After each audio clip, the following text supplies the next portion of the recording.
Hello, welcome to In the Studio with M. Joy Lemon. I'd like to show you something I started a few years ago as part of my watercolor process, and that is creating little swatches for each of my paint pigments.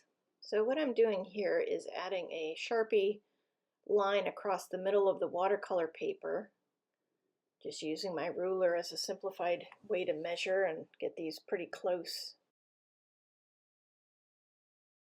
I'm adding down a black Sharpie line because this is going to help me see the opacity or the transparency of the pigment or the paint. So I've got a couple new colors that I wanted to try out. This one's a cadmium red from Winsor & Newton. And what I'm doing is I'm applying pigment in water onto dry paper as a wash.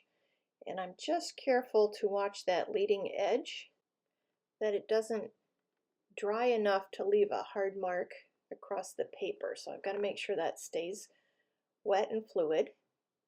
Just keep my eye on it. And try to apply an overall even layer of pigment. This cadmium red, it's on the warmer side of red, so it's on the yellow side. And I've noticed as I added that first layer, it was a little bit washed out, a little too light, especially compared to the Scarlet Lake little swatch that I have there next to it. So I'm going in a little bit more concentrated with my pigment. A little less water, a little more paint. Being careful that I apply it again evenly over the previous that's also wet. Now I'm trying another new tube. This is Quinacridone Red by Daniel Smith. It's a beautiful, cool red, so it's on the blue side of red, not on the yellow side. It creates gorgeous purples. Goes down really nice and deep. And you'll notice more transparency to this than on the cadmium red. Cadmiums tend to be a little more opaque. Quinacridone's more transparent, both in oils and watercolor. Now I've got a lemon yellow, also by Daniel Smith. I needed a new, nice, cool yellow. By cool, I mean it's on the blue side, not the red side. You'll notice a little bit of an opacity to that one. Now I've let those dry, and I add a second layer onto the swatch, just over half of the surface. So I get a look at what a one layer of pigment looks like, and also a second layer of pigment on there to get that kind of stained glass effect. Same pigment, just two layers. So already that's three aspects of this pigment: a single layer, a double layer, and how transparent or opaque the pigment is. Now I'm testing out a fourth quality, which is how staining a pigment can be. So I've taken a bristle brush, it's a little firmer, stiffer. I've added water to it and brushed it lightly across the swatch. Dabbed at it with a paper towel, pulled some up. Now I'm using a softer synthetic brush. Got to be careful not to damage the paper as I do this. That was also wet, and now I'm just applying a paper towel and kind of pulling out that pigment.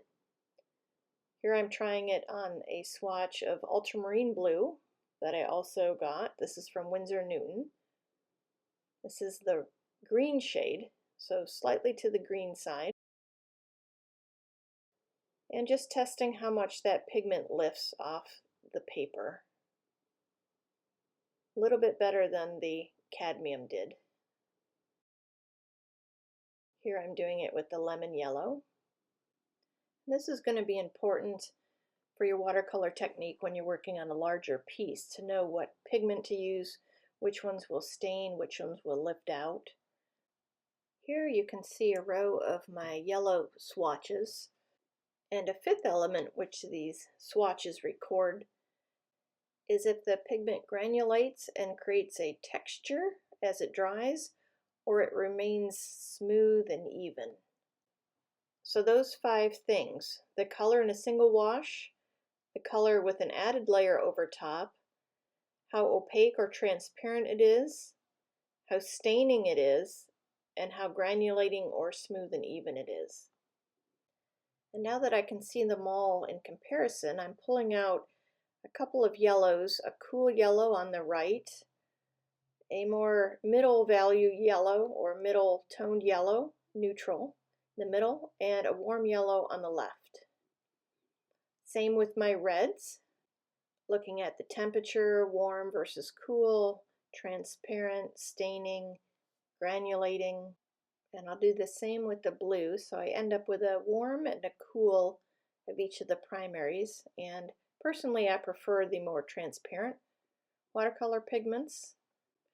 And then if I want to, for paintings, add on a convenience color or an earth pigment or a black, I can add on a cadmium orange, sap green, there's a viridian, quinacridone magenta, a dioxazine purple, which is good for florals, burnt sienna, kind of indigo and Payne's gray, burnt umber, a raw ochre, and there you have it. Altogether, a great palette to work with. Thank you for joining me.